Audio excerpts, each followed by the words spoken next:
আজিকালি আমি বহু জেগাত দেখিছোঁ এই ল'ৰাকেইটাই যেনে তেনে 10 দিনমান থাকে আৰু ধুতি চেলেং পিন্ধি দেই বাপ সমস্ত। আমি এইখিনিলৈকে কোৱা শুনিছোঁ এই বইলিং খাই খাই আমনি লাগিছে আৰু কেতিয়াকেনো এইকেইটা দিন পাৰ হয়, এনেকৈ কোৱা সন্তানো আমি লগ পাইছোঁ। বৰ্তমান হৈ আছে এই ঘটনাবিলাক, আপোনাৰভাৱে লক্ষ্য কৰি যাওক।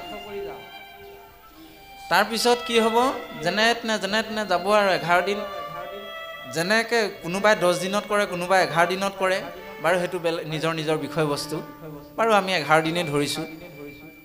11 দিন যোৱাৰ পিছত পিছদিনাখনৰ পৰা একদম মানে আৰম্ভ হৈ গ'ল আৰু, হয়নে?